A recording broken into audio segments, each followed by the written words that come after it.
Hey everyone, this is Donald Torrance talking to you about foreclosure, what your rights are, and some of the things that you can do while you're facing foreclosure.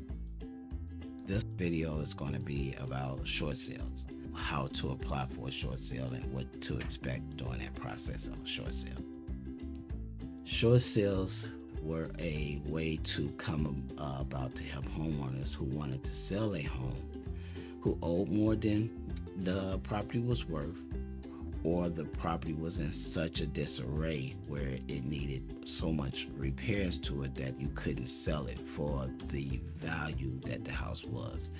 So let's say you got $100,000 house and it needs $30,000 in renovation. You put it on the market to try to sell it for the $100,000, but you owe $100,000. So in that situation, you're going to have to pay 6% towards realtor's fees. You're going to have to pay closing costs. So anytime you're selling a property, you actually want to ask the realtor to give you what is considered a net sheet. That net sheet is going to break down all the costs associated for you to sell that property. And if you go on the market at $100,000, there's no guarantee that you're going to sell the property at $100,000. So this is what pushes people to have to ask for a short sale from their bank, because they know that if you go on the market at $100,000, and you go to sell it at $100,000, you might sell it for $95,000, and you still have the 11% cost to sell the property.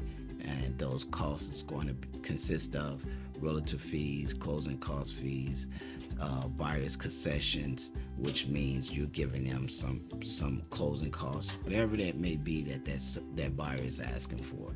You'll be helping them out with the purchase of your property. So this is what makes you ask for the short sale. So the bank, when you call them up and tell them you want a short sale, they're going to send you a really, really thick package. It's pretty much the same thing that you're going to be filling out for a mortgage modification. It's the exact same paperwork. They're going to want a hardship letter. They're going to want 2 years of tax returns, 2 months of bank statements, 2 months of check stubs. They're going to want all of their paperwork filled out. They're going to want a financial statement. So those are the things that they're going to ask for. Why do you go to a short sale instead of applying for a mortgage modification? So you apply for a mortgage modification, but you got denied because you can't afford the property, or the property is in disrepair and you don't have the money to fix the property up. So what you do is apply for a short sale. So you have to have a realtor involved when you go to apply for a short sale. There's three things that sell a property. That's the location of the property, that's the asking price of the property, and the condition of the property. Those are the three things that's going to actually keep or help that property sell.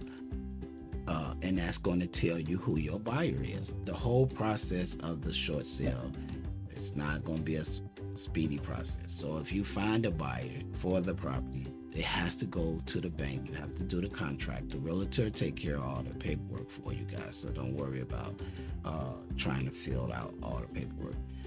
They would actually get it to the bank. They would be in communications with the bank. You have to stay in consistent communication with your bank. Now, you cannot have a family member buy the property. It has to be the long arm relationship, meaning you do not have any relationships with that person, and they are going to check. So some people try to do a short sale and try to get a family member to buy the property for them because they're trying to get the property back at that discount. You can't do that. So you can actually get yourself in a lot of trouble if you was to pull it off and the bank found out later. You can actually get in a lot of trouble. You and that person can get in a lot of trouble because you committed fraud. The final thing that you want to do is stay on top of your realtor. If there's an attorney involved, make sure the attorney's handling all the documentation for you that needs to protect you and that you need to get to your account at the end of the year. Hopefully this video was helpful to you. Again, share it, like it. Uh, any comments you may have, anything you may have questions, if I can be of some help to you, put your questions in the comment section, and let's have a conversation.